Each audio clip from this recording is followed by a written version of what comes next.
Today on The Buzz, I'm sitting down with Gold Coast mum and entrepreneur Sasha Eburne, the woman making headlines for walking away from an $85,000 corporate job and now reporting months of up to $70,000 running her online business. But beyond the headlines, I want to understand the reality, the mindset, the risks, the systems, and what it actually looks like as a mum building serious income from home. Welcome, Sasha Eburne, to The Buzz with Bernadette. I guess the first question we want to start with is you left a $85,000 corporate role to work from home with your baby. What was that decision like really for you behind the scenes? Yeah, so it kind of happened accidentally. It wasn't planned by any means. I was a casualty of COVID, which is where we got stood down from, that highly paid job. And we were still, I guess, waiting for the industry to bounce back. So I'd kind of tried different jobs in between. So kind of was still stood down. And then I went and met a friend for a coffee and she told me about the virtual assistant industry. I was just like, tell me about this. What is this? And she had come from the hotels as well. She got made redundant during COVID, and she said that she made more in her 3 days as a virtual assistant than she did in her 5-day hotel job. And I was like, let me know. I want to know what this is about. Tell me everything. And I'd kind of always felt that I was an entrepreneur in an employee's body. And she told me about it. And I sat on the sidelines for quite a while. I watched it for like 6 months and I was just like, oh, maybe there's something here. And just one night, I just decided to create a business. I created my website, did a logo, and within 24 hours, I had my first client. So good. So you sat on the idea for about 6 months? Yeah. I was just like, no, I need the guaranteed income, all those thoughts that come up. Yeah. That's what I'm like. I like someone guarantee me. Yes. So you stayed in your job that time. Did you sort of start being different? Like you saved a little bit more money just to sort of make you feel a bit more secure? And was there any skills you needed to get to become a VA? No, so what I worked out in the beginning, I thought it was just admin. So I specialized in just PA services and I just thought that's all I was going to do. And then I kind of diversified to events because I had an event background, some sales. I just kind of did everything. But I had my first client in 24 hours and I was kind of juggling that and the full-time job that I had. And at the time I'd taken a stint in real estate. I was just like, well, I don't know if the hospitality industry is bouncing back. I'm going to go try real estate. I just kept on seeing all these opportunities in Facebook groups. So I was constantly going on my lunch breaks to have calls with clients. And then I was just like, well, I had this one client that was 12 hours a week. And I was just like, well, what if I had the rest of the time? So I actually went in the following week and gave my notice in. So I'd only been running my business for 7 days. And I was just like, do you know what? Anything's better than this because this isn't fun. They had me doing the same. Yeah. They had me doing the same task over and again for 5 days solid. It drove me mental. And I was just like, well, I didn't work my butt off for 25 years to get to a director role to then just be stuck doing one task. So I was just like, it's got to be better than this, right? So gave my notice. And then within 24 hours of giving my notice, I had another client. And then within 3 weeks, I was fully booked. The universe was talking to you. It was screaming, saying, you've got to jump. So how did you get your first client? You mentioned Facebook groups. How did you get your first client? Because I think that's always the scariest thing. Yeah. So the friend that told me about the virtual assistant industry, she was in all the Facebook groups. So she added me to the Facebook groups. So I just watched them. I just watched what people were asking for. So I was quite lucky that the first client came from the same industry. He was an audiovisual provider. So I could talk the talk, right? I'd worked with them before in the hotel industry. So it was just kind of a bit of a match. But I just reached out. I said, I've come from hotels and events. I know exactly what you need done. And we jumped on a call. We talked about it. We settled on a rate and I had my first client. The second one came from my friend, actually. I didn't know that she ran a virtual assistant business. I knew that she ran a business. And she's like, I run a virtual assistant business. I'm like, no. And she's like, I need some help. And I'm like, okay, I'm coming. I'm going to come and help you.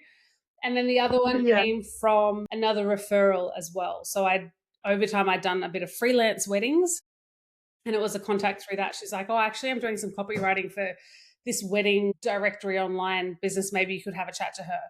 So I had a chat to her and sure enough, there was a place in her business and I started helping her out as well. Wow, it's like those memes on Instagram where, like, you talk to your friends all day and you know they work in business, but you don't actually know what they You know do. what they do, yeah. Your actual friend had a VA business. She's just like, that's what I do. And I'm like, okay. You're like, you're kidding. That is crazy. So, like, at what point did you realize, like, this isn't a side hustle? It's just because one thing just kept leading into another. I think Yeah. the universe just kept knocking that It kept on down that knocking. door. And it was a big risk. Everyone's like, are you sure? And I'm like, well, why not? Why Yeah. not? And I think just the opposite side was worse. Do you know what I mean? Like the situation I was in was worse. And I was just like, well, I'm completely remote. Yeah. I'm completely from home. I don't have anybody saying you can't do this or you can't take it off on a 3 o'clock on a Friday to fly to Melbourne to see your family or anything like that. And I just kept on talking to people. I kept on talking to people. I kept on raising my prices because I learned a little bit more about that. I started really low and I was just like, hang on, you need to charge more when you're running your own business. It's not an employee. Yeah. So I was going to say, like, because at what point, because, people always go, oh, if you start too low, there's no room to move up. So at what point, do you do that fairly quickly, do you think? Or, because there's a whole lot of questions, really, like, because firstly, like, it's like, did you have fear? Like jumping, once you left the security, did you have fear? And then I think we'll get on to the price rise as well. So there was fear, but I think it was kind of like, well, the only person that's in control of this is me. Yeah. And I have to actually show up and work. It's not like I'm going to jump into my business and take advantage of going for a massage or a mani and pedi. It's just like, this has to work and I have to make at least this to cover the mortgage and put food on the table. And my daughter was only about 2. So it was just like, well, I just have to keep on going. And I think what worked in my favor was because I didn't have a job, I could literally go and plaster it all over the world. I was just like LinkedIn, Facebook, telling everybody and anybody, this is what I was doing. So I started to get a lot of people on LinkedIn from the hospitality industry saying, oh, can we have a chat? Because they're like, I've heard of this, but I don't really know what a VA does. I didn't have that restriction, whereas I work with a lot of clients and they have that restriction or they're too scared. They're like, what if my employer sees, all of that? But because I didn't have that restriction, there wasn't a whole lot of fear involved. I was just like, I just have to keep going. You have to dive in. Yeah. Yeah. Wow. And so was this during COVID? It was kind of. Or after? It was 2021. Okay. 2020 was when it mainly hit, and it was kind of the following year. So I'd kind of like in and out of different jobs in the meantime, trying to be like, well, what am I going to do? I've just lost my 25-year career. And that's what I was just like, oh, maybe I'll just go and be a PA in real estate. Maybe I'll just try this. And then this just kind of happened. Did you find you had to reverse engineer it? So this is how much I have to make to survive. And this is, Kind of. It wasn't a strategic back then. I was just winging it. Whereas now, now it's okay. Well, if you need this amount of money, what does your price need to be and everything? No, there was none of that. It was just let's just make it up as I went every day. Yeah, that's right. And how important do you think VAs are in today's business world?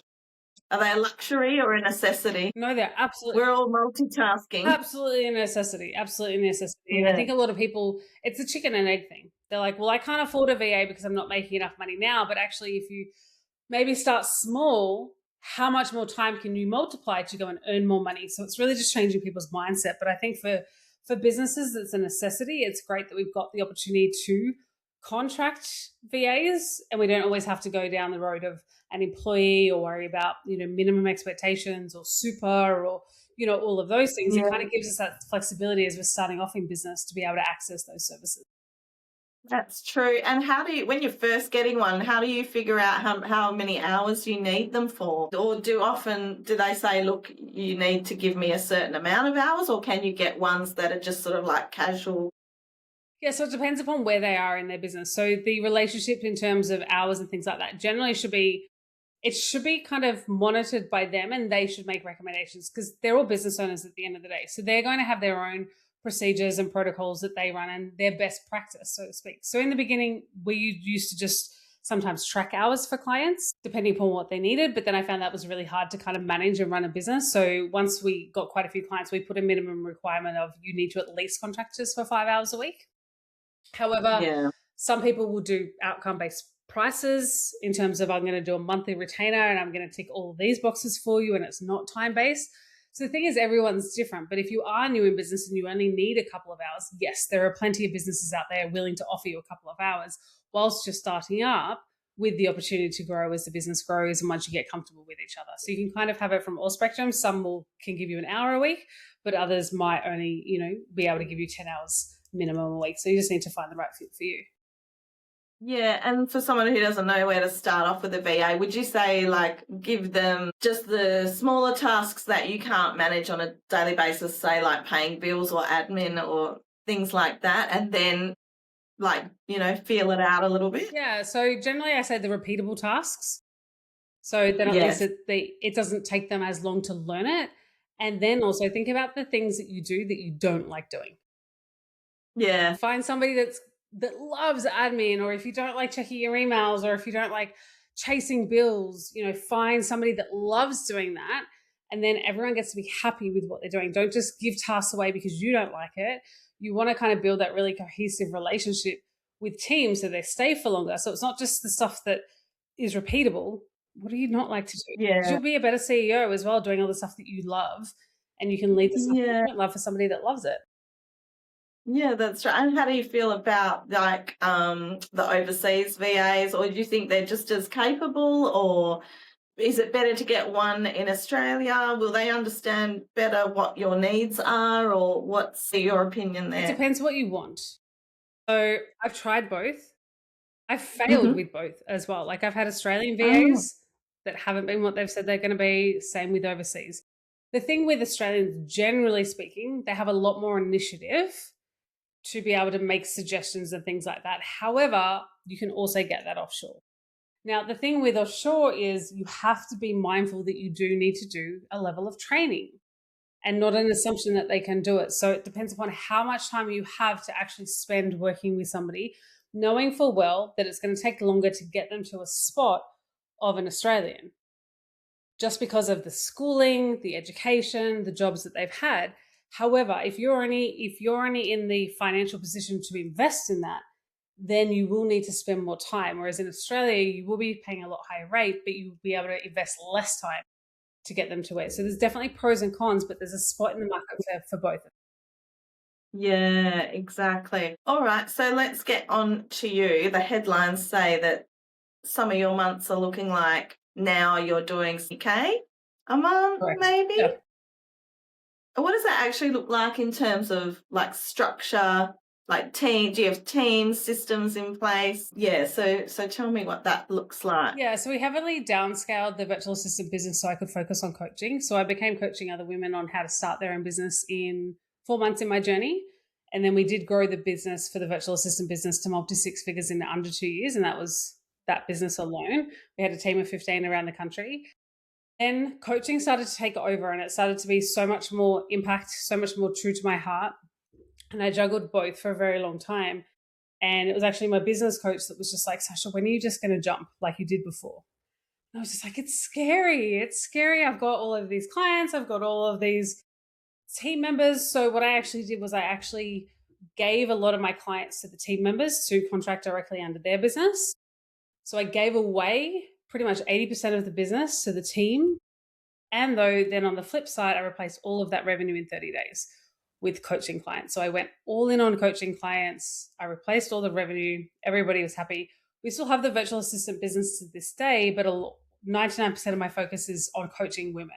So we have 2 signature programs. We have a program for women, generally coaches or online VAs or online entrepreneurs. So we work with some graphic designers, website designers, photographers, and we support them to start their business.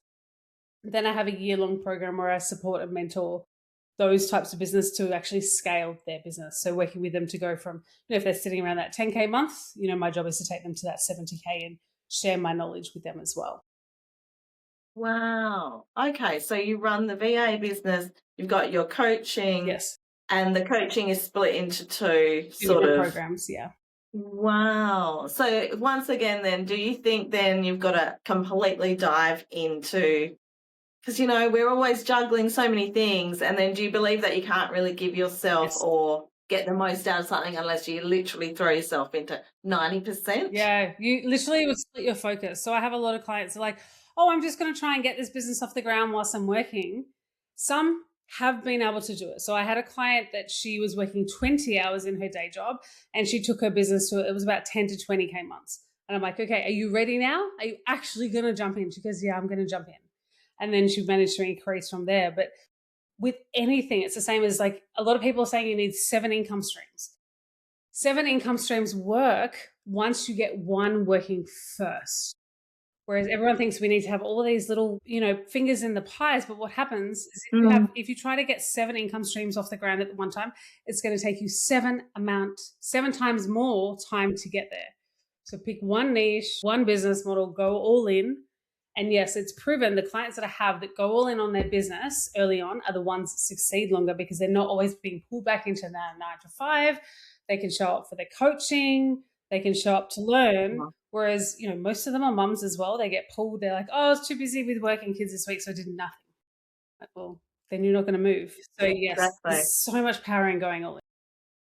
So how much of your growth then was mindset versus strategy? Or is it a bit of both?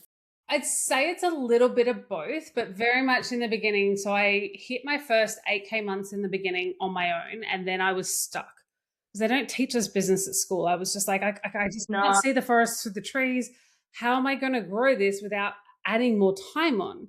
So that's when I went and invested in my first coach. And I thought it was business coaching, but it was actually NLP coaching, which is neuro-linguistic programming. And that was very heavily on mindset. Rewiring your brain, getting rid of all those stories, those limiting beliefs, all the things that come up where we say, I'm not good enough, or I don't trust myself, all of those things. And I went on this journey to shed all of them from my life and also learn how to coach other people through it. So what I've learned over the last 6 years is you can have all of the strategy that you need to run a business, but unless you are not going to be that person that can adopt those strategies, there's no point. So I would say it's very much 80% mindset and 20% strategy, because if I hadn't have learned how to run a successful coaching business from my coaches, there would have been a lack of knowledge there. But in order to adopt the learnings, in order to show up differently, in order to provide a great service to my clients, that's the mindset. Well, I've not heard of that coaching. So what is it? NLP? Wow. And so you didn't even know you were going into that? No. And that's the universe looking after you again? I thought it was business coaching. And then did you go on to do business coaching? Yeah, I did do business coaching with another coach that kind of had the structure and the systems that I needed in my business as well. But what I find happens a lot with my clients, and this is why I can support them on a mindset wise, is the thing is a lot of people just revert back to their old selves. They're just like, oh, I'm going to self-sabotage, or, people are judging me, so I'm not going to go on Instagram. So the second that they start actually changing their beliefs about themselves and start trusting themselves and actually being like, I can do this, then they stop with all of those older behaviors and they can actually move faster. So how much time then did you put into the NLP coaching and into the business coaching? Well, the course that I did was 7 days. So it was in room 7 days, and then I was done and I was certified. It was 7 days, 16-hour days. So it was pretty full on. It was pretty hellish, but I'm sure it's not a breeze. Yeah. It changed my life. It changed the way that I show up for myself. It changed the way that I show up for my clients, and also the way that I can support them in their business as well. So, once I'd done that, then now I get to weave that through my actual coaching now. So I don't just sit there and teach my clients strategy until the cows come home. I teach them how to actually adopt the strategies and become a very different person. And how did you cope with doing those courses when you had a baby as well? Yeah. I think she was turning, I did the coaching NLP in 2022. So I think it was her third. Yeah, she was about 3. I had to ask for help. And that was very hard. Yeah. When I first heard about how the program was structured, I was like, what do you mean I have to be in the room all day, every day for 7 days? I can't possibly do that. I'm a solo mum who's going to look after my kid. And they're like, you work it out. And I did. I worked it out. I asked for help. I got, I drove her up to Brisbane to stay with my folks, and I planned drop-offs and pickups, and I just made it work. And I've Yeah, just learnt to ask for help when there are things that I need to do to fill up my cup to, advance my learning. It's going to only help everybody around me.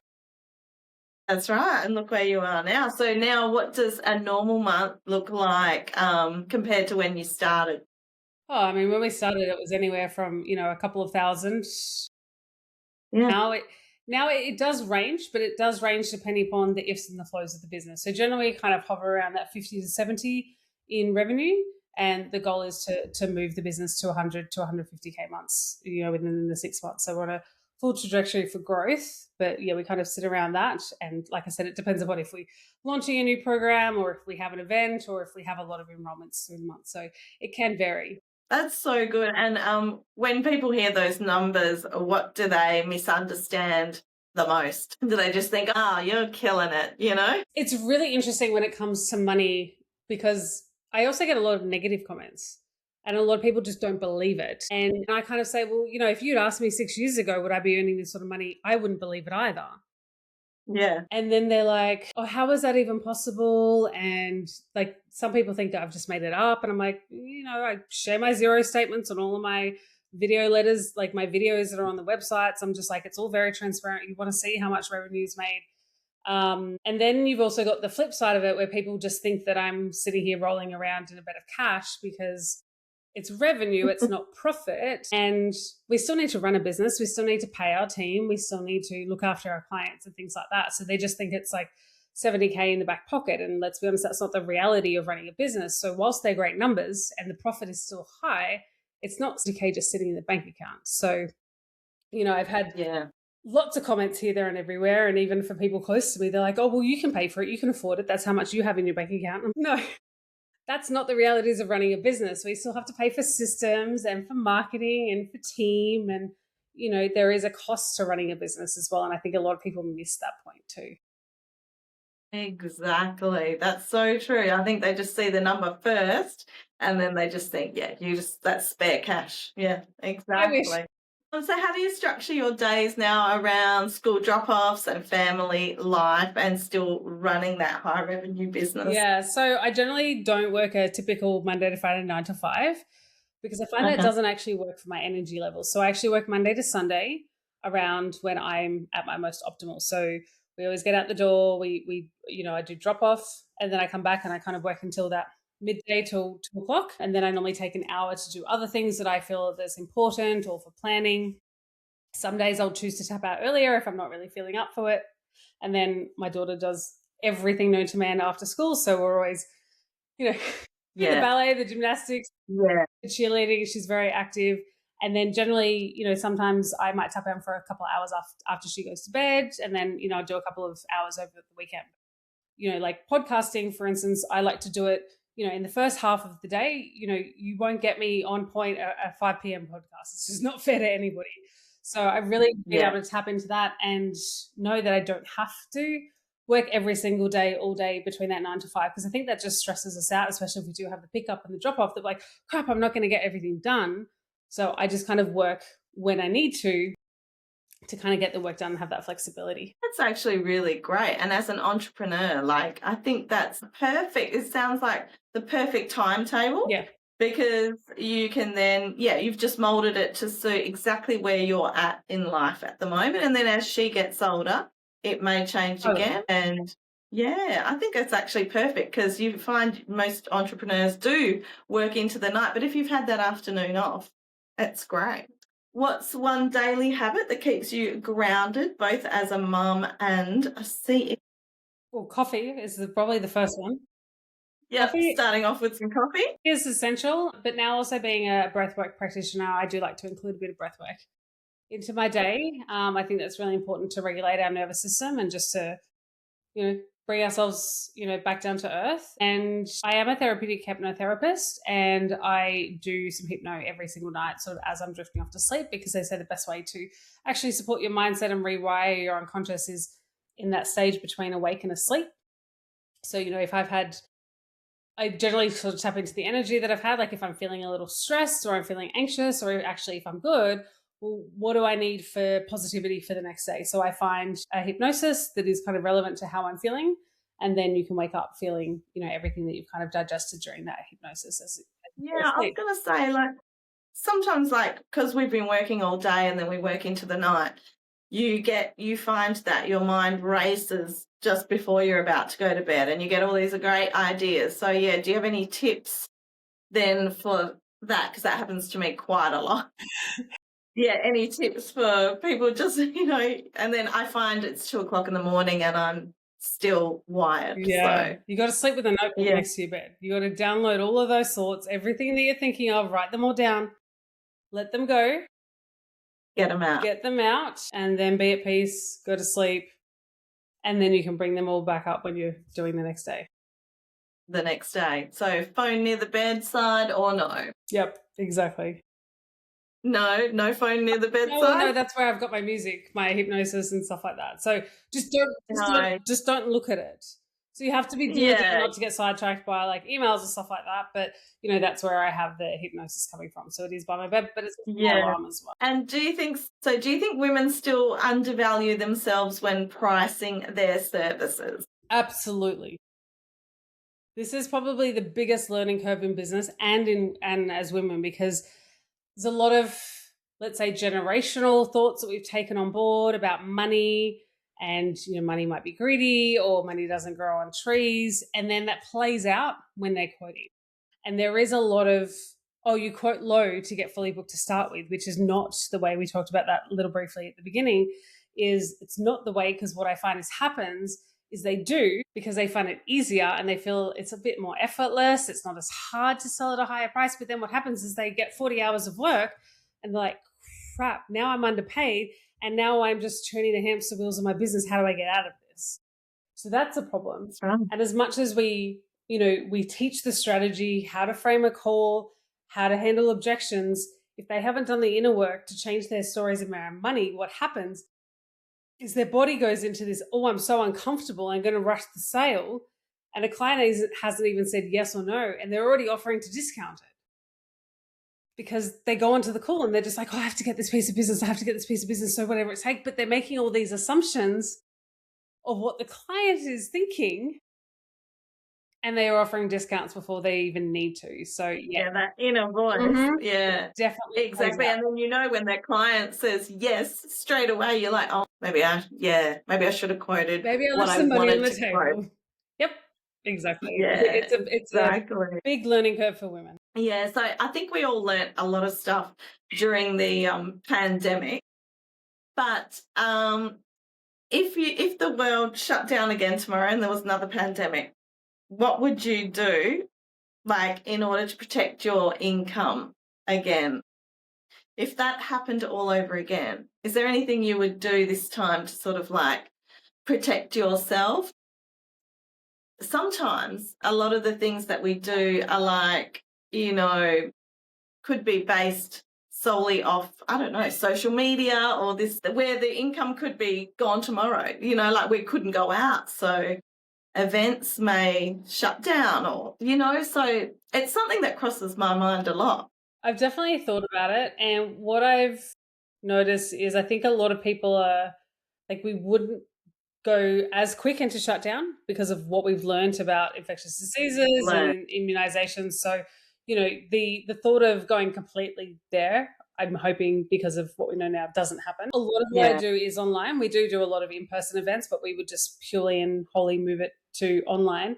But a lot of the clients that my clients support work in the online space as well. It's not like they're working for bricks and mortar businesses that could be affected by a pandemic. So they're supporting coaches that still also support other businesses and things like that. So we did talk about, we have talked about is if you're going to pick a niche, and it doesn't have to be industry specific, but pick a niche that is still going to run and stand the test of time. It's not one of those, fad businesses that are going to fall over, that if they lose their money, they can't pay you as a service provider. So, being really specific to who you look after.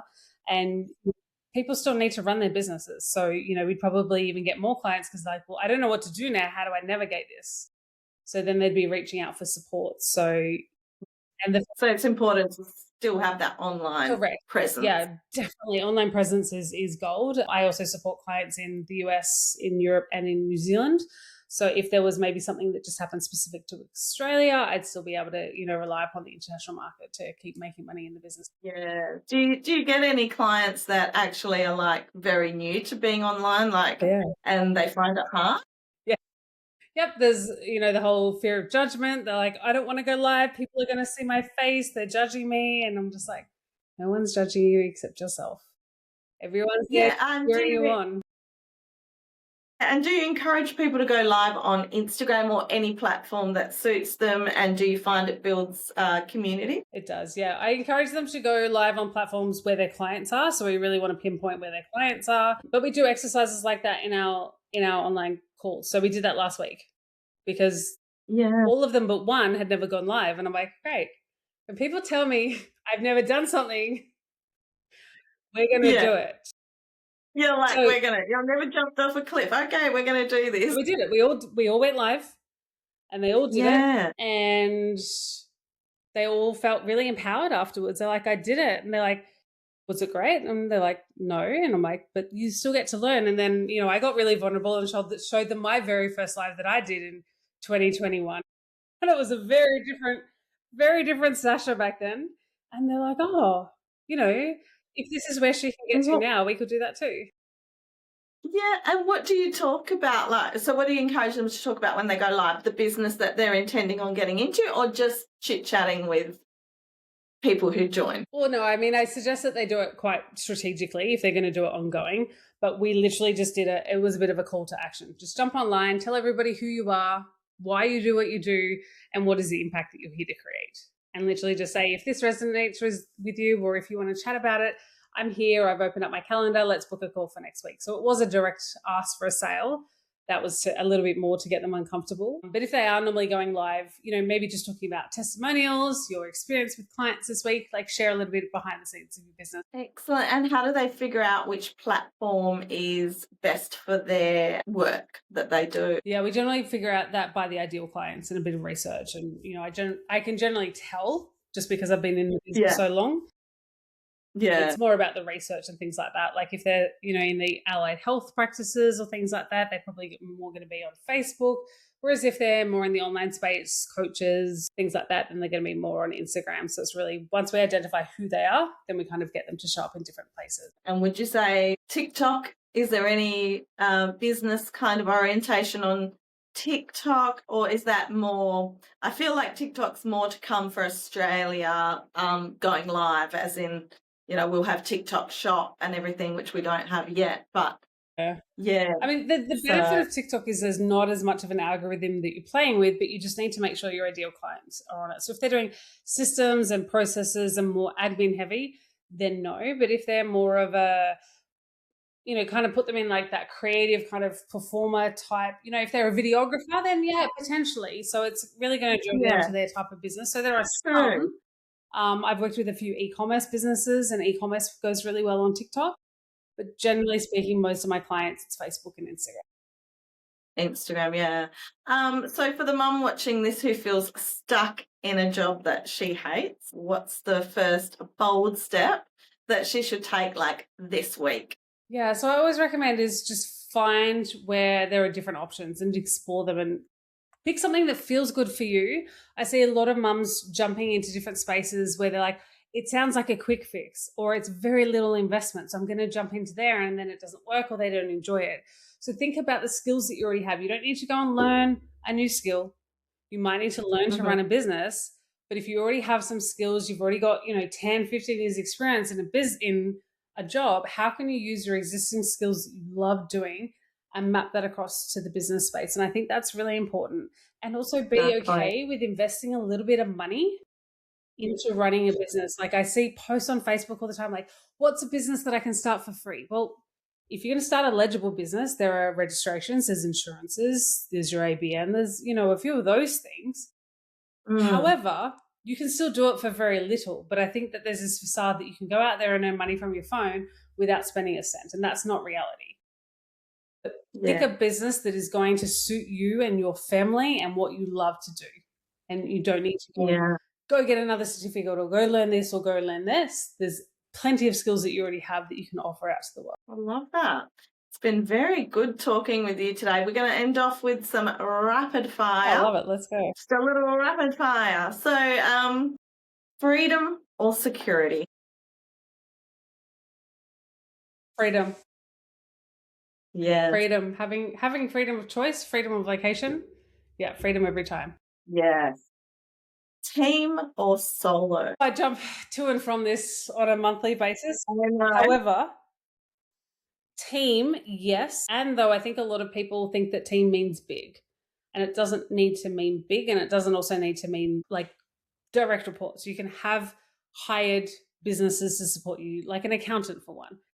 That's not really team, but it is an essential in business for success that you're paying for that service. So I believe that you have to have some sort of level of support to grow. Okay. Yeah. Hustle or systems? Systems every day. Yeah. Do not need to hustle. And last one is one word to describe entrepreneurship as a mum. Empowering. Oh, very good. Very good. I like that. Yeah, I was thinking frantic. If you've got systems, it won't be frantic. If you've got it worked out, then empowering. Very good. It's been such a pleasure and really educational to talk to you today. So thanks so much for your time, Sasha. Thank you so much for having me. It's been great. And enjoy the rest of your day. Thank you.